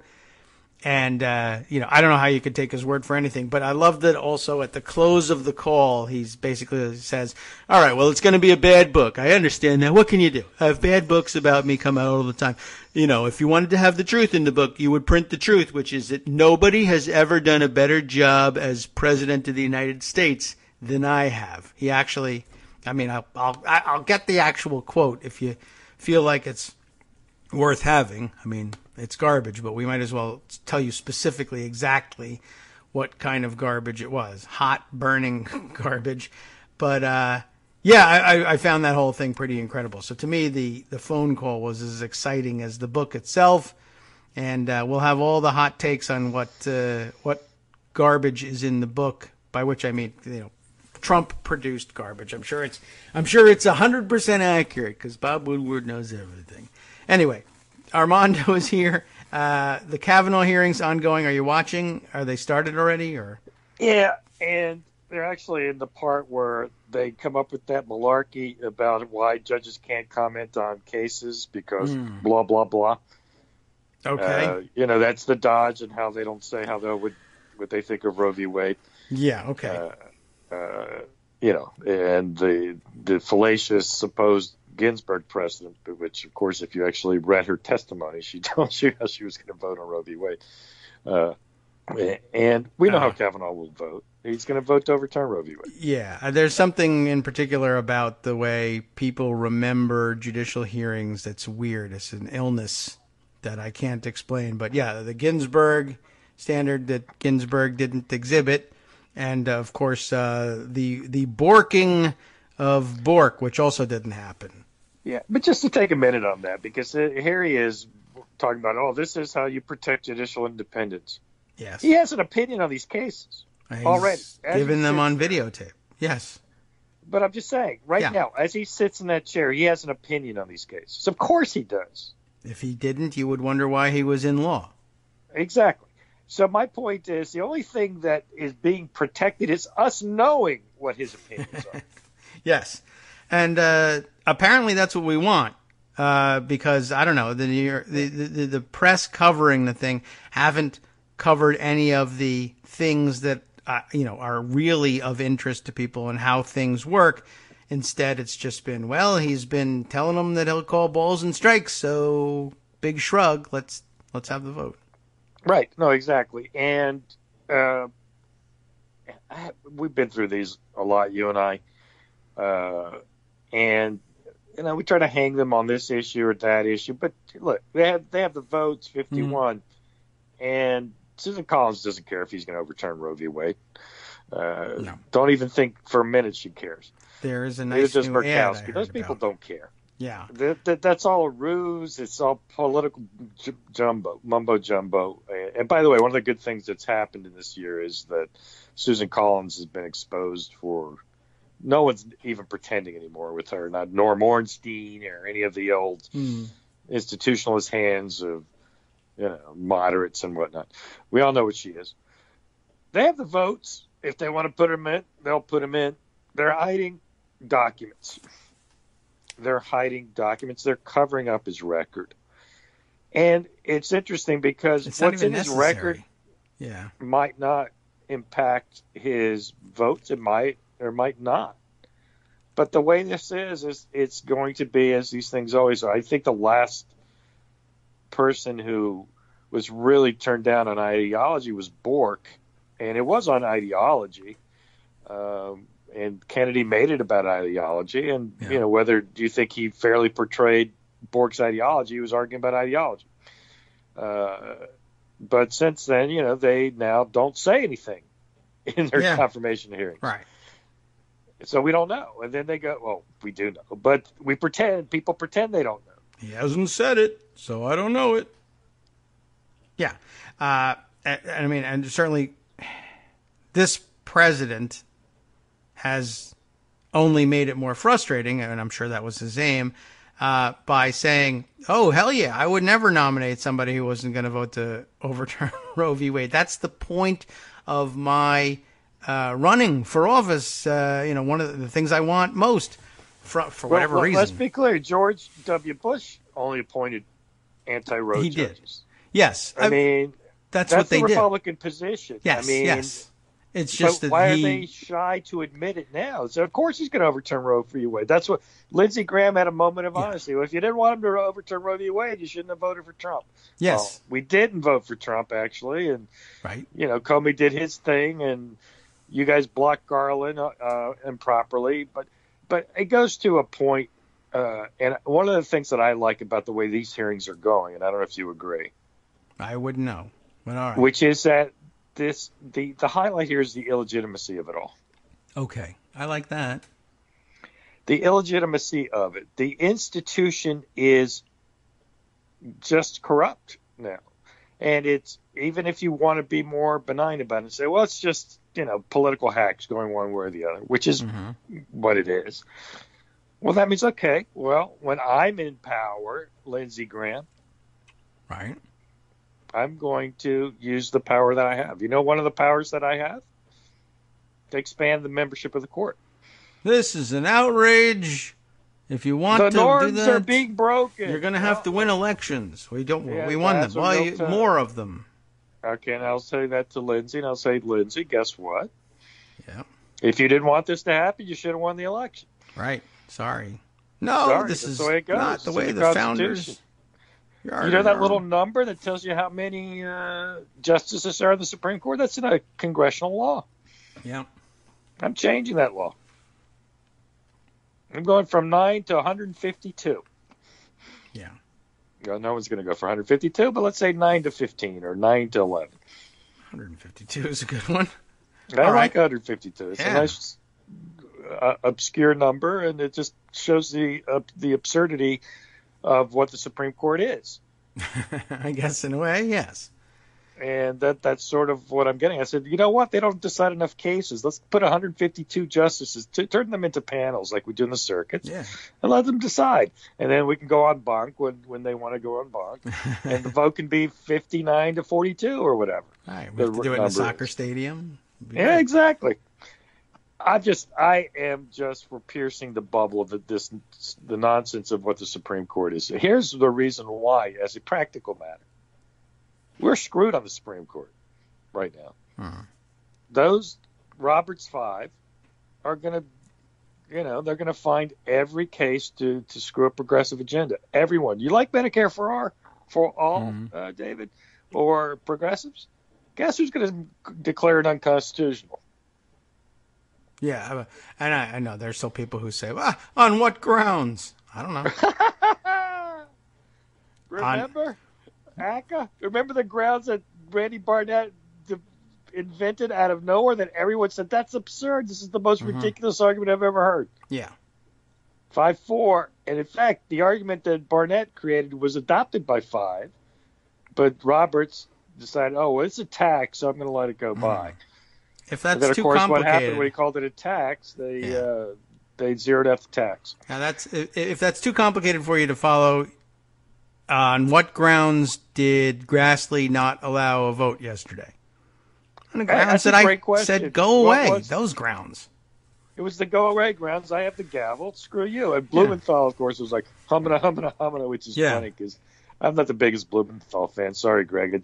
He's so ponderous. Right. I mean, he certainly could have done things differently, but he had the correct point. And I mean, he's absolutely right. But he's just blustered. What? You're not going to abide by the rule? No. But my favorite was Grassley said, look, I have Rule 4. It says you have to give me a vote. Well, show me where it says I have to do it outside of executive session. What do you mean, where do I have to show you? Yeah. That's not how it works. It says here. Right. Yeah. Show me where it says that you have to be in a hot air balloon to do it. It doesn't say that because it's not even a part of the rules. No one ever contemplated that. Talk about the anti-textualist. I mean, Grassley was hilarious for an originalist interpretation. Well, it doesn't say that executive session is required. Therefore, executive session is required. Huh? Oh wow, you have me there. That was a perfect, frankly, a demonstration of the nonsense of the norms and the institution and yada and yada and yada. It's all complete nonsense. I mean, I guess if you're really willing to go, Blumenthal's not the guy to do this, although he had the point. Maybe he was the one who thought of it, whatever. But I mean, if you really want to illustrate how that goes, right? You say you ask for the vote, and Grassley says, "No, I'm not going to give you the vote." And you say, "Well, I'm entitled to the vote. Rule 4 says it." No, executive session, blah blah blah. And then he starts to move on, and it's somebody else. Put your face close to the microphone and say, "No, this is crap. We're entitled to a vote. Everybody vote. Who thinks that we should enforce Rule 4? Raise your hand. Everybody raise your hand if you think we have to enforce Rule 4. And people start raising their hand. He'll be banging the gavel saying, No, the floor is not for the vote. Yes, it is. Yes, it is. We're having the vote right now. You're wrong. We're voting. Look at all the hands. Everybody here. The majority of the hands. Count them, Mr. Chairman. Everybody can see it on TV. Look. There's 10 of us here, and there's 8 of you. We just won the vote. What are you doing? We just voted. You just lost. Admit it. And then they would bang it again. What are they going to do? Drag him out in leg irons? Do it. But no. I mean, if you're going to do if you're going to make a fuss about it, make a fuss about it, like the protesters do. I think they're very effective the way they time it. Whenever Kavanaugh starts talking, they stand up and start screaming, and he can never get through his points. Yes. Yeah, the one thing I will say, Kavanaugh's not going to win this hearing in the sense that people are going to say, what a nice guy. I think the incident yesterday with the Parkland father was a problem. He came in with low approval ratings as it was. He just doesn't come across as personal. By the way, I know I wouldn't either. It's no shame on him. Some people do and some people don't. He's one of the people that doesn't. Unlike Roberts. Roberts came across as that genial, blah, blah, blah. He was a quicker wit, just smoother. Yeah. I mean, Kavanaugh just looks weird. He's got this red face and weird part and, the big sort of helmet head hair. And it's, again, this is all complete trivia and nonsense, but politics is stupid. Yeah. And I do think the cover-up has been a very effective argument. Again, if the Republicans want them, they'll get them. Yes, that's all it takes. They have 51 votes. I mean, it's funny. The New York Times says, after all the Democratic theatrics yesterday, they still don't have a strategy for stopping Kavanaugh. Well, what exactly do you think the strategy should be, the New York Times? What is your tool in your toolbox? Avenatti was talking about. Got to use every tool in the toolbox. Yeah. Okay. Well. And John Favreau, the old Obama speechwriter, asked him, okay, what tool do you think we should use? Yes. Well, pounding the table. Well, we didn't do everything we could have with Garland. I said, okay, well, that's true. Well, that may or may not be true, but what has that got to do with us stopping Kavanaugh right here? Yeah, I don't know. People said boycott the hearing, which I thought was stupid. You wouldn't have had that great day yesterday if you boycott the hearing. You can't do those things if you're not in the hearing room. That is true. I'm sure somebody could argue for, they weren't that great. Would have been better the other way. I don't know that I would ever agree with that, but for those of us hanging, you would have had a press conference that would have been covered 5 minutes. Yes, and they would have admonished you for not being in the hearing. We've done this before, where we've boycotted hearings. Democrats have boycotted hearings and held their own parallel hearings, and the write-up in the papers of record was, this is a charade and it's theatrics and it's stupid. The cameras are going to have this. I don't agree, but that's the write-up. Yeah. This is where you make your arguments. You go to where the TV cameras are, and you make a stink if you want. If you think that's the way to go, like we were just talking about Blumenthal. If he wanted to make this Rule 4 point, well, you got to make it. You can't just I think that might be what Avenatti is talking about. I think you're wrong, Mr. Chairman. I think I'm right. I strenuously object. Well, yeah, he strenuously objected. That's true. He looked dumb. I got to be honest. I thought he looked dumb. You gotta get outraged about it. He said, Mr. Chairman, this is ridiculous. Rule 4 says right here. Yeah. There's nothing about executive session. That's what it says. Are you saying, Mr. Chairman, that there's a norm, an unwritten norm? I don't know of that norm. You're making this whole thing up. The rule says what it says. Yeah. Why not do that? It could have, and I assume that's what maybe Avenatti's talking about. Well, that's one of the tools in the toolbox. You could have used that. That is a tool, and he has his own tools, but that's not a rule-based tool. That's a theatrical tool. That's true. And so, we should differentiate between them. There are other tools, some of which are perhaps a little bit more rule-based, in terms of using various time-wasting techniques. But yeah, you can absolutely do that. And the parliamentarians watching, the amateur parliamentarians watching yesterday said, maybe it's just that Blumenthal doesn't really know all of those tricks that are available to him, like saying, well, are you ruling that it's the case that we need to be in executive session? Because if that's the case, well, you're wrong. I appeal the ruling of the chair and I demand an immediate vote on my appeal. And Grassley may perhaps know enough to say, well, I moved to table your motion to appeal my ruling. But you'd have that vote, and that would give you 15 minutes to figure out what to do next if Blumenthal didn't know offhand. But no, again, they just don't know to do that. It would be good to know, but look, the Rule 4 does say what it says. And Grassley didn't care about that. No. That's the major point I think everybody should take away, is that eventually they just say, who cares what the rule actually says? Eventually, and if you held a vote, if you held up a show of hands and did it the way I said, look, there's 10 yeses and 8 no's, he would say, I'm going to hold the vote open until other Republicans get here and then overrule you. And that's right. Eventually what would happen, but make them do it. Right. No, I agree. I mean, if you decide that's the tactic you're going to take. And I guess they did not decide on that. Again, I thought it was working. I think Rule 4 was clear. If you get people talking about, well, make the reporters read Rule 4 so they can report out. Actually, Rule 4 says what the Democrats say. Yeah. Oh, it's theatrics. Yeah, but he didn't even get that far. Mm-hmm. You know what I mean? Yeah. Maybe it's but at least they have to cover the theatrics. Look, I mean, that's just the way these things are covered. After the first break yesterday, John King on CNN is all, well, this happened and that happened, but let's get to the practicalities. They didn't do this, or they didn't. He doesn't care about the actual issue of the documents, which is actually a legitimate issue. Mm.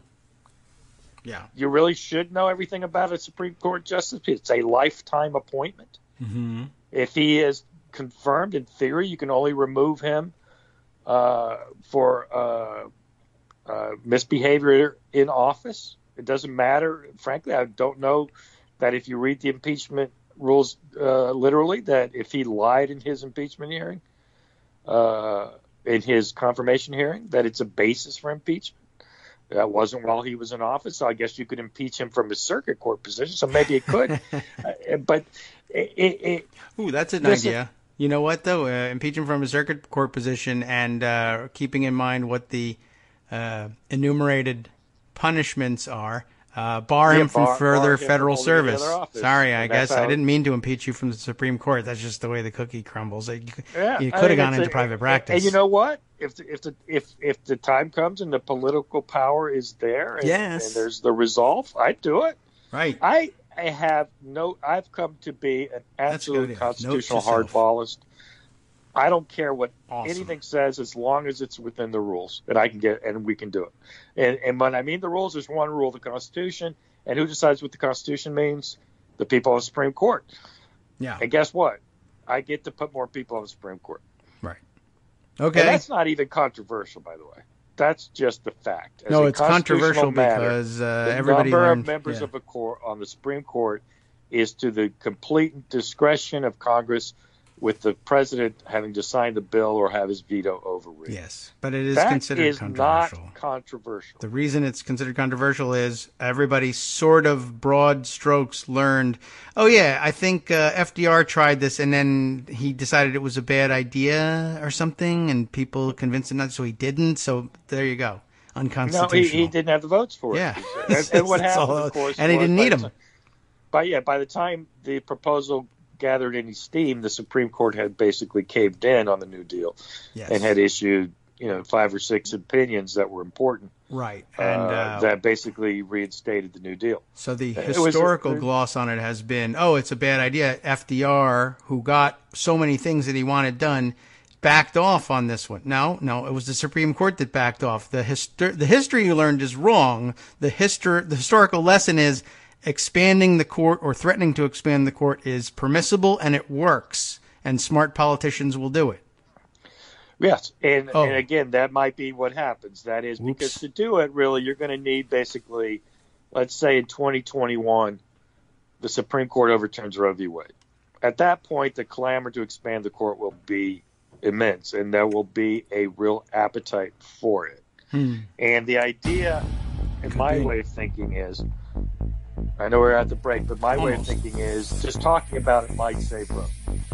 Yeah, maybe. It worked that's what worked for FDR. If everyone really took a look at that case and it wasn't a court case, but took a look at that case study and understood it better, I think you'd come to the same conclusion. But I keep wishing for them to teach civics and history correctly.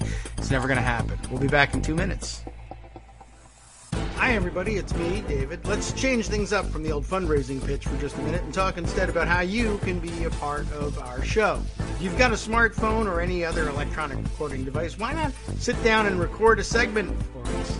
Read us an important article and give us your take. Or read one of your own original essays, or even just give us your commentary on something you'd like to share that's important to you. Then send the file to me at kagrox@gmail.com, and I'll try and work it into the show.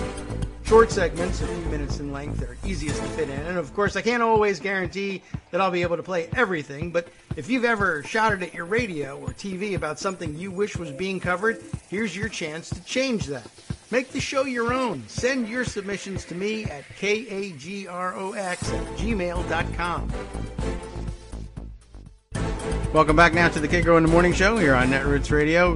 We got one eye on the hearings still going on. Interesting. So what's happening just right now? You were saying, Armando, he's explaining. Cavanaugh said the president shouldn't be investigated while in office after, of course, being part of the Starr investigation. Yes, right. Which is pretty funny. But I don't even know what he's just saying a lot of words. I don't think that I'm not hearing them. I'm just seeing them in closed caption. I see. And okay. I don't think fine. they mean much. But I liked our other off-air conversation about asking Kavanaugh to rule on Rule 4. Yes, Michael Musson makes an interesting suggestion, and of course, it's one that can be ducked. But not without embarrassment, I guess. Dems on the committee, after Grassley's actions yesterday, should ask Kavanaugh, and basically just to embellish the point a little bit, how you might ask such a question. I want to get some sense of how you interpret statute. I know you say you call balls and strikes. You probably agree that you just call balls and strikes, just like the chief says he does, which is, I don't actually believe him, but that's the thing that people say. I gotcha. I'd like you to call balls and strikes on this. How do you read Rule 4 in the Senate here, and the one we argued about yesterday, and Chairman Grassley's rulings on what Rule 4 says? Because you can see facially there's nothing at all anywhere, not in Rule 3, not in Rule 5, nothing about executive session. We didn't make a mistake about which one we were reading. There's nothing anywhere about executive session being necessary for that vote to take place. And I know you don't like to answer hypotheticals, and I know you don't want to comment on any cases that could possibly come before you. This would be a political question. The Supreme Court will never interpret Rule 4, so you don't have to worry about that ever coming before you. Not a shred of it. There's no shadow of a doubt about that, so don't let that get in your way. I just want to see how you do your statutory interpretation. It's a short one. You can read the whole thing here.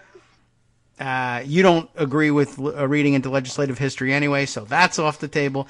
Tell me what this paragraph means. And he'll say, but blah, blah, blah, blah. Okay, so duck it. You're ducking it, is what you're saying.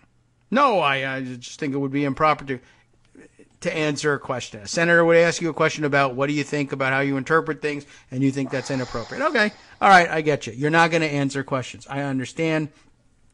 I guess I would then follow up now that I'm seeing you're describing for me how he's saying presidents can't be investigated while in office, and I don't know if that's supposed to be different from every other government operative. I guess I think the presidency is unique in some situation, in some way, that you can't bother the guy or something. But how about Supreme Court nominees? Can they be investigated?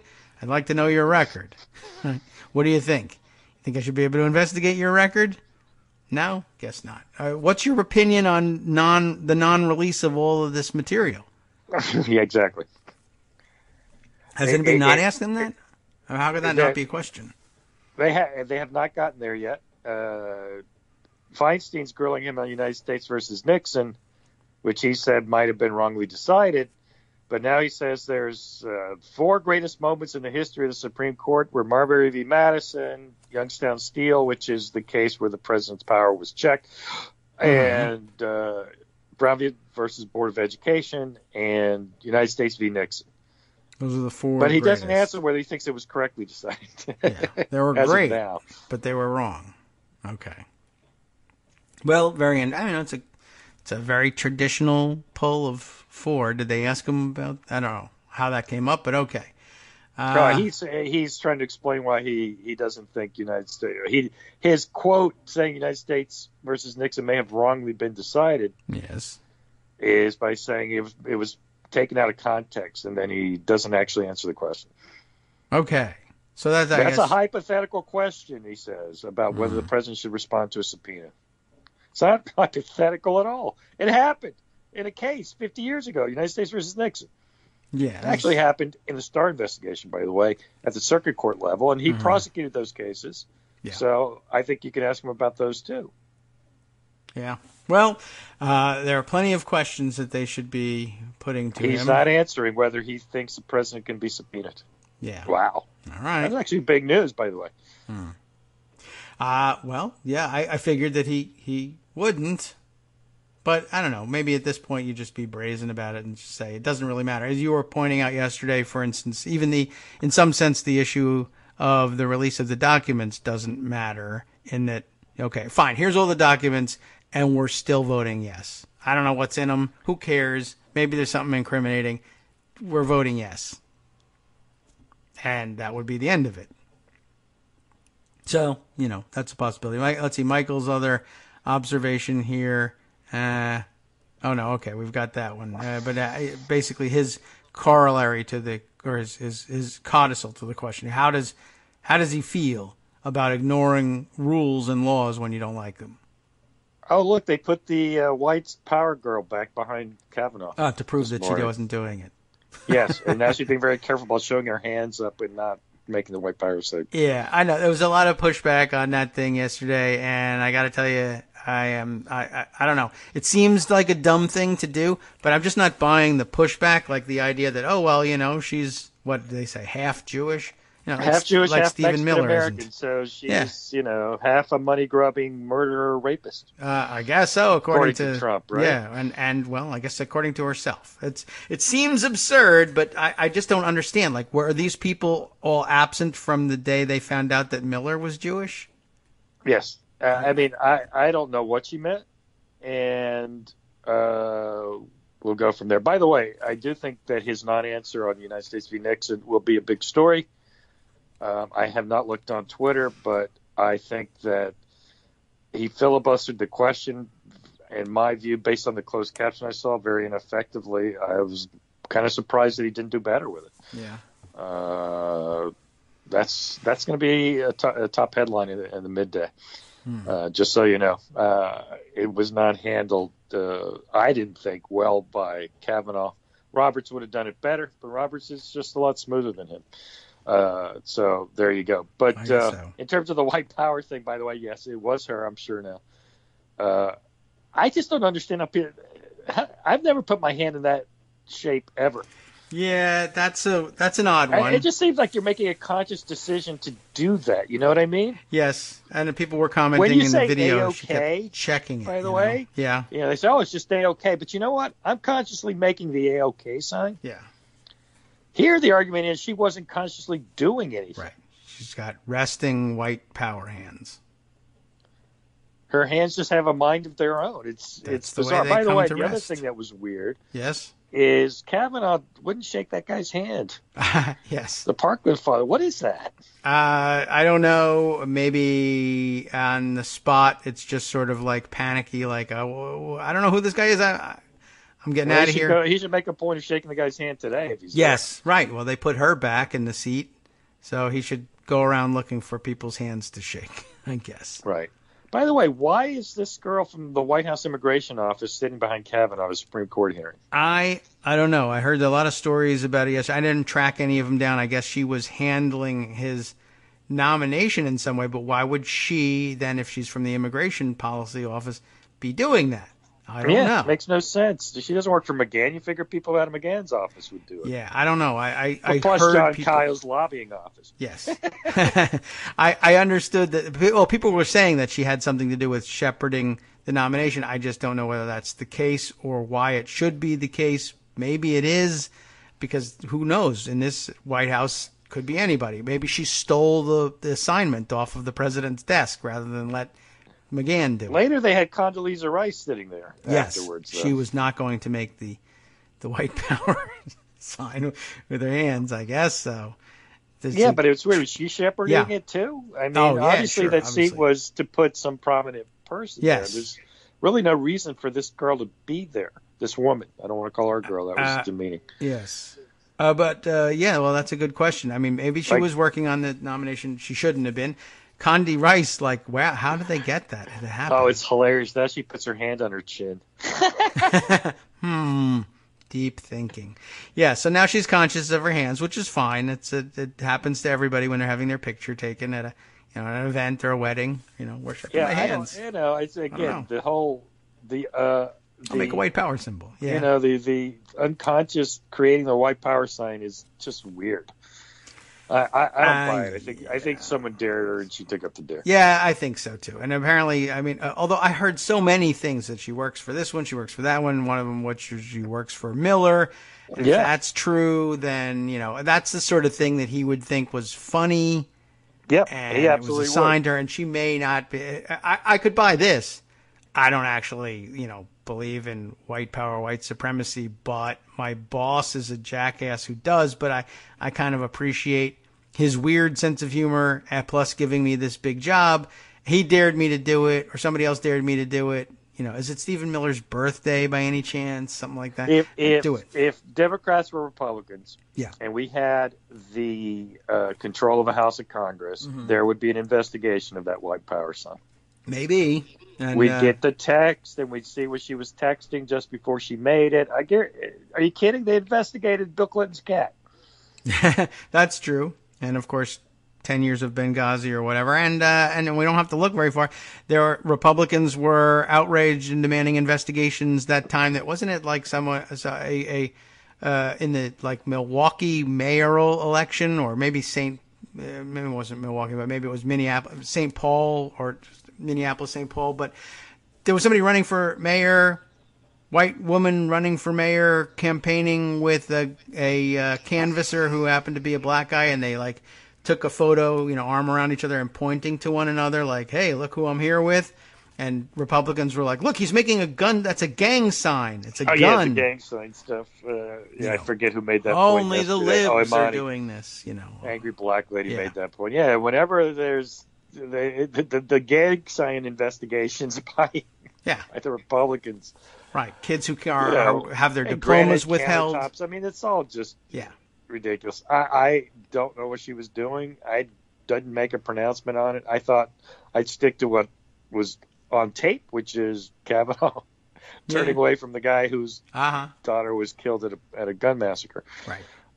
And there's a reason why the guy wanted Kavanaugh to know, because Kavanaugh has voted against gun control. Yep.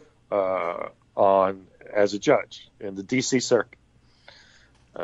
So this guy is, he's an extreme Second Amendment guy. So if your daughter was gunned down in a gun massacre, you'd feel strongly about it, and you'd like him to hear your view on it, or at least make the point that maybe his views aren't acceptable on it. Again, people will say, well, that's not a judge's job. The job is, but you see, it is a judge's job, because this judge, active judicial activism, not judicial minimalism, not a strict conservative view, decided that he was going to overturn a law passed by the Congress of the United States. Yep. I mean, okay with him. That just goes to the issue of whether he's, all this nonsense about activism versus in federalism. It's all just hooey. They're all instrumentalists. Look, I've said it on your show many times, and I've written it many times. I studied at a school that revered Carl Llewellyn, the inventor of legal realism, and I remain convinced that what I was taught in law school remains true. Judges decide what they want to decide, then they make up the justifications for it to the degree they can. Yeah.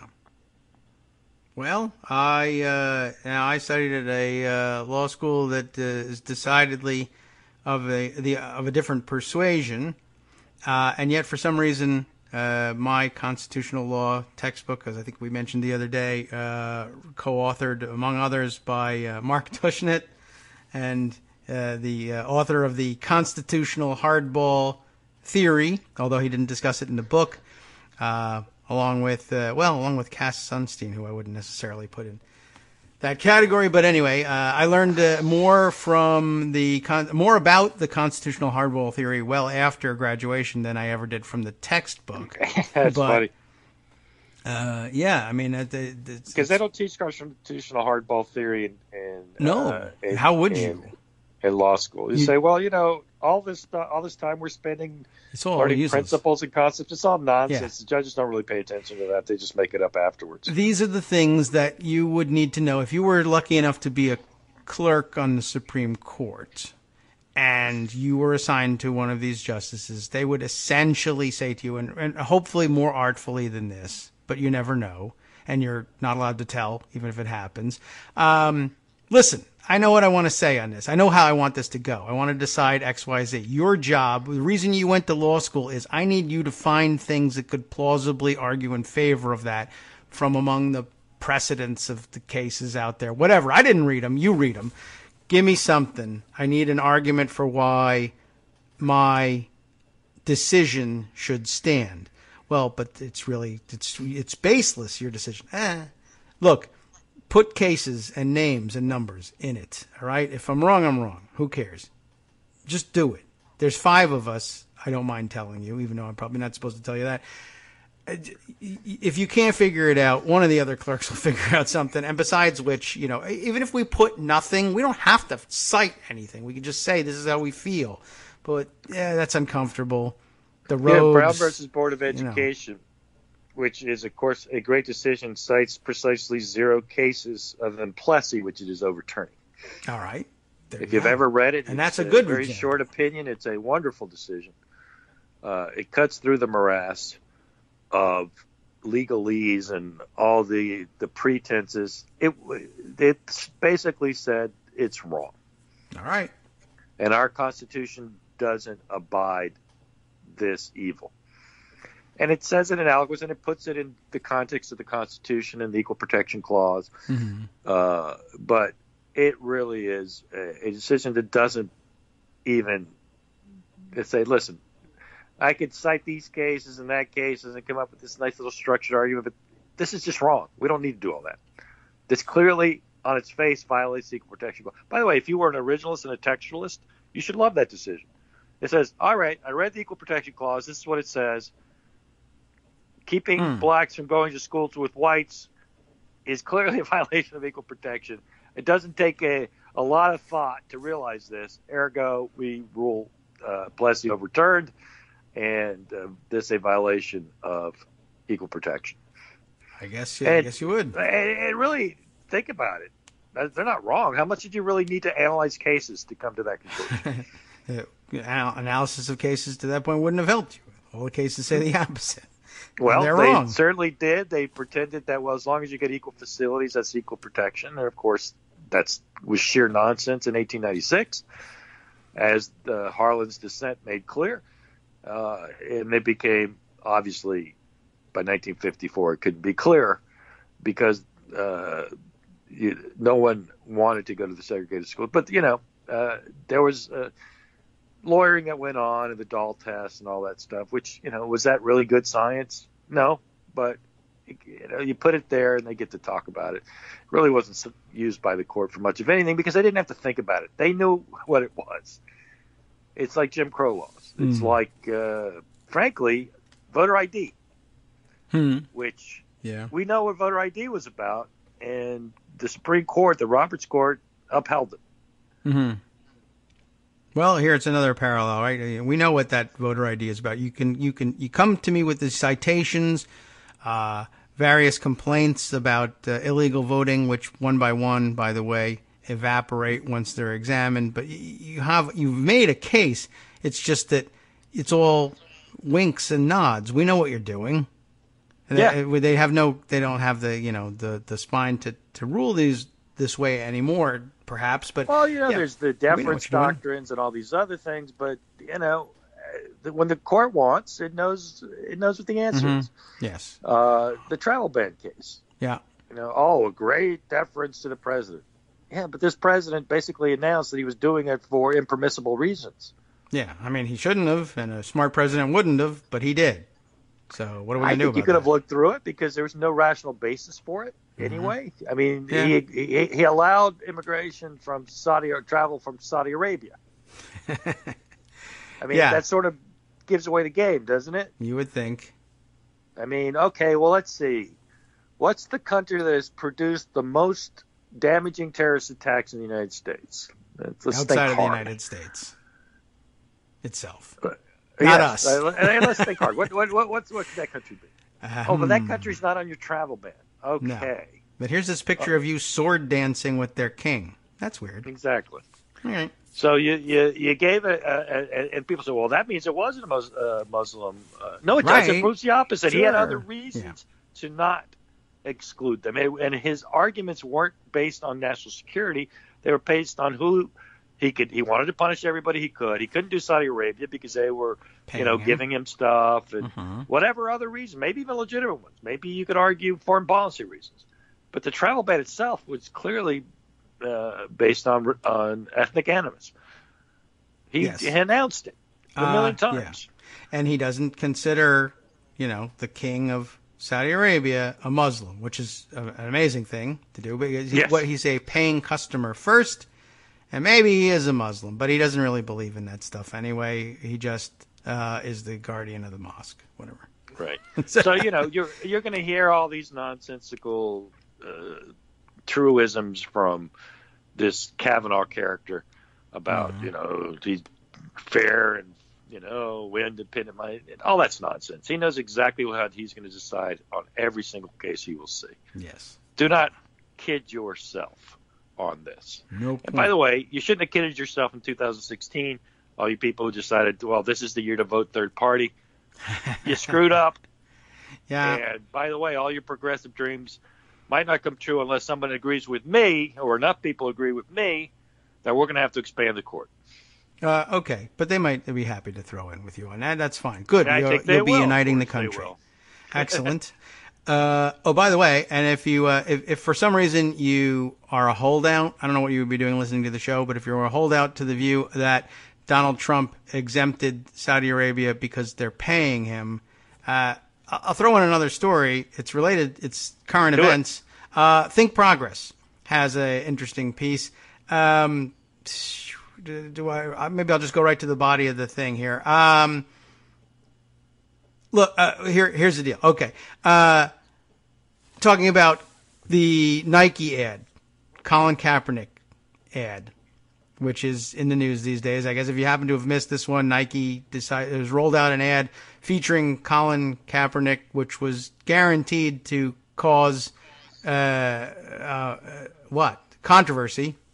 But 75% of the country is probably going to be with Nike on this one, and then the Trump deplorable base will be out there saying, we ought to, and they're now filming themselves setting their Nike shoes on fire, which is fantastic. I love this stuff.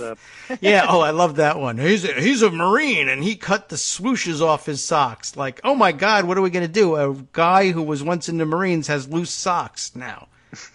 What? It's just so That's not even I guess he had an interview with the Daily Caller, which is probably, basically criminal for the president to have the Daily Caller come into the Oval Office in the casual sense. There's plenty of actual criminal charges we could bring against him. I would not charge him with this. It's just absurd. The Daily Caller is garbage and you shouldn't have him in there, but it serves his purpose. So in they come, and I guess they bring up the Colin Kaepernick thing because they're like, oh, this is going to be great. We're going to get the president on tape saying all the things we believe, like Colin Kaepernick. They should throw that son of a bitch out of there and boycott the NFL. And instead he threw him a curveball, not literally because that's baseball. This is football. And he says this. And here's how Think Progress sums it up. On Tuesday, Trump traded that brazen public-private disconnect in his stated desires for free speech policies and pro-sports for an even more convoluted semi-embrace of quarterback and protest movement lightning rod Colin Kaepernick's right to speak. Get this. Nike, he says, Nike is a tenant of mine. They pay a lot of rent. The president told the Daily Caller in an Oval Office sit-down. And as much as I disagree with the Colin Kaepernick endorsement, in another way, he suddenly discovers, because he's been paid rent, it's what this country is all about, that you have certain freedoms to do things that other people think you shouldn't do. But I am personally on a different side of it. Trump has, of course, previously called Kaepernick a son of a bitch for kneeling before the flag, and it's amazing that all it takes to break the grip of his idiocy and wake him up to the fact that America and Americans are supposed to be free to do this stuff is, well, they paid me. Literally, they paid me money, so it's okay. It's all okay now. I don't know what to tell you. If you are fooling yourself if you can't see it. He got a backlash to that. This morning he took a swipe at Nike, but not really directly. He says, Nike made a mistake and their stock price is going down. And the NFL is terrible. Right. But it was like Nike made a mistake. And, of course, I don't know if you know, but I will tell you that actually Nike has gone up since he set that tweet up about 1% since Trump made that tweet, which I don't think has anything to do with it. Nike's a big company. It has stock prices go up and down. I mean, it literally means nothing. Right. And, But it's funny, though. You're absolutely right. There's one way to get Trump on your side. Give him money. As blatant as it could possibly be. And he's like, everyone gasps. What'd I say? You just admitted to Lester Holt that you fired. You just admitted to the Daily Caller that you don't care about Colin Kaepernick because Nike pays you. So what? And he thinks that's natural. He said, listen, obviously I'm not going to rip my tenant. Yeah, of course. I'm going to take positions with people who give me money. Of course I'm going to do that. That's sort of what the emoluments lawsuits are about. That's why we have it. If I rent a lot of rooms, I'm glad you did this. You're going to see it my way. Right. Absolutely. If I give you a gold medal and a huge reception, you're going to exempt the country that sent 15 hijackers on 9/11 from the travel ban? Yeah. But that's crazy. How are you going to justify to your people? My people are morons. A lot of them are Southern. I can shoot somebody on Fifth Avenue. They're retarded, as I like to say very often. Yeah, shoot people on Fifth Avenue. Yeah, he confesses all the time to this stuff, and we keep scratching our heads. I don't know. I can't figure this guy out. Yeah, again, apparently if you don't discover it surreptitiously, it's not a scandal with this guy. Yeah. Maybe that's a theory. The other day, he did one of the most scandalous things in the history of the presidency. He yelled at the attorney general because he indicted 2 Republicans because that's bad for the Republican Party. Yeah, now we're going to lose those seats. Thanks a lot. That was insane. Oh, my God, you're crazy. Why did you do that? Because nobody stole my phone off my desk. You read the book. That's what you're supposed to do if you don't want me tweeting. I like that line, and I have this question for you. I know we're almost at the end. Yes. Because the story is Gary Cohn was stealing stuff off his desk, so he wouldn't sign it, right? I like that. And Cohn says, nobody ever stole anything from my desk. But that's the whole point. You don't know it was on your desk. It was stolen What's from the your proof? desk. How it's would not you there. know? Right. Yeah, there was never any gold in Fort Knox. Look. What? I just didn't understand that. That's the whole point. Yeah. They took it off your desk so you wouldn't see it. Batty. Of course you don't know it moron. was there. Yeah, right. I never saw it there. Cohen didn't come in there. Oh, let me just grab those things from you, Mr. President. Okay, go ahead, Gary. Just take them. Yeah, I guess. There's just a level of insanity and stupidity that we're all accepting here that's just amazing. Yes, I know, and it was a day for amazing tweets about it and nodding along with things that people said, things he said, other people saying, yeah, I guess the play now is everybody knows the president is mentally incompetent, and we're going to be mad at the people who are... You know what? How dare you say that he's mentally incompetent? He's put people around him that keep him from doing dumb things. That's mentally competent. Well, boy, you're stretching. But, and here we are. We're spend the rest of the day arguing about whether or not this or that is a proper theory of law for this morons, this traitors, this sellout, emolument collecting lunatics. Second Supreme Court nomination. And was Rule 4 followed? I don't know. The president should be electrocuted for treason. Oh, did I say that? I'm sorry, but he should be. And yes, please, balls and strikes, Rule 4. Go on. You were saying? All right. Well, we're out of time. Thank you, Armando. The key phrase is he's a team player. Yes. Okay. What team? We don't know. Yeah, right. But as long as he plays. Okay, thanks, Armando. We are at the end. It's time to hand things over to Justice Putnam. I'll give you the briefest summary that I could possibly can of what he's going to do. From Daily Kos Radio after this. On networksradio.com. You have been listening to the Kagro in the Morning Show. With David Waldman. What do we got here? Fox and friends are dejected after hearing that Trump's tweets blaming Sessions for mucking up the midterm elections by prosecuting 2 Republicans is actually more fuel for Mueller's special counsel. Whoops. Then, of course, the EPA watchdog tallied up Scott Pruitt's security costs. I would love to hear how much he spent on that. You'll love it, too. Stay tuned, and you will hear it.